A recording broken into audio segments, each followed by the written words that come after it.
নমস্কার, good evening. আজকের recipe কচুর ফুলের একটি সুস্বাদু রেসিপি। তার জন্য কচুর ফুলটাকে আমি নিয়ে নিয়েছি। এখন আমি গুঁটো গুঁটো করে সবগুলি কচুর ফুল কেটে নিয়েছি। এই দেখুন, গুঁটো গুঁটো করে কাটতে হবে, ছোটো বা বড় হলে কোনো অসুবিধা নেই। সবগুলো কচুর ফুল কাটা হয়ে গেলে এখানে ভালো করে জল দিয়ে ধুয়ে নিচ্ছি। ধুয়ে একটা কুকারে নিয়ে নেব সবগুলো কচুর ফুল।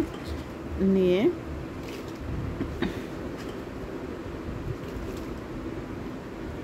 কুকারে কচুর ফুল নেওয়া হয়ে গেছে। কুকারটা ঢাকা দিয়ে দেব। ঢাকা দিয়ে কিছুক্ষণ গ্যাসে বসিয়ে 2-3টা সিটি একসাথে দিয়ে দেব। সিটি হয়ে গেলে 2-3টা সিটি হয়ে গেলে ভালো করে কচুর ফুলটা সিদ্ধ হয়ে যাবে, কারণ এখানে এই রেসিপির জন্য ভালো করে কচুর ফুলটা সিদ্ধ হতে হবে। এই দেখুন, সিটি দিয়ে দিচ্ছে। সিটি দেওয়ার পর আমি গ্যাসটাকে বন্ধ করে দেব। আর অন্য সাইডে একটা ইলিশ মাছের একটা ছোটো একটা পিস নিয়ে আমি ফ্রাই করে নিচ্ছি ভালোভাবে লবণ দিয়ে। এখানে হলুদ দিই, কারণ পরবর্তী সময় কচুর ফুলে হলুদ দেওয়া হবে, তাতেই হলুদ হয়ে যাবে। এখন রসুনটা দিয়ে দিচ্ছি। মাছটা হালকা ফ্রাই হওয়ার পর রসুনটা দিয়ে দেওয়ার পর এখানে কাঁচা লঙ্কাটা দিয়ে দিলাম, পেঁয়াজটাও দিয়ে দিলাম।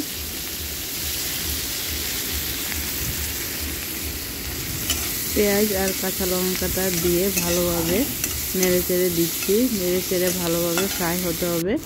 যখন কাঁচা লঙ্কা, পেঁয়াজ আর রসুনটা ভালোভাবে ফ্রাই হয়ে যাবে, তখন সিদ্ধ করা কচুর ফুলটা জল ঝরিয়ে নিয়েছিলাম, এখন কচুর ফুলটা দিয়ে দিচ্ছি।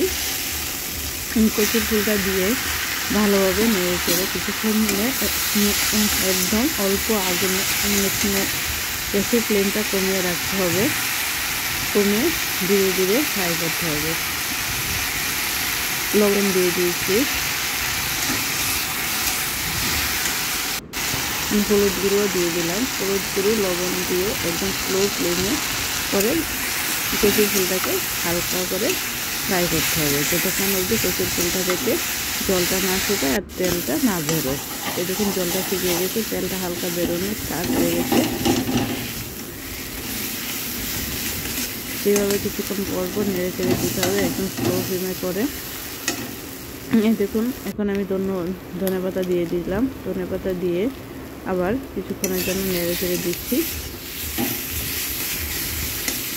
নেড়ে চেড়ে দিয়েছি। আমাদের কচুর ফুলটা এখন রেডি। একদম খুবই সুস্বাদু খেতে। আপনারা বানিয়ে ট্রাই করবেন। আমার চ্যানেলটা যদি ভালো লাগে সাবস্ক্রাইব করে দেবেন অবশ্যই। এই দেখুন, খুবই সুস্বাদু এই কচুর ফুলটা খেতে লাগে, দুর্দান্ত।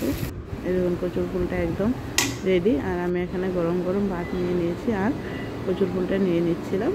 আর সঙ্গে নিয়েছিলাম দুধ দিয়ে, শুকনো মাছ দিয়ে একটা সবজি করেছিলাম, এটা নিয়ে নিচ্ছি। এটাই আজকের আমার রাতের খাবার। আমার চ্যানেলটা ভালো লাগলে সাবস্ক্রাইব করে দেবেন। Thank you for watching.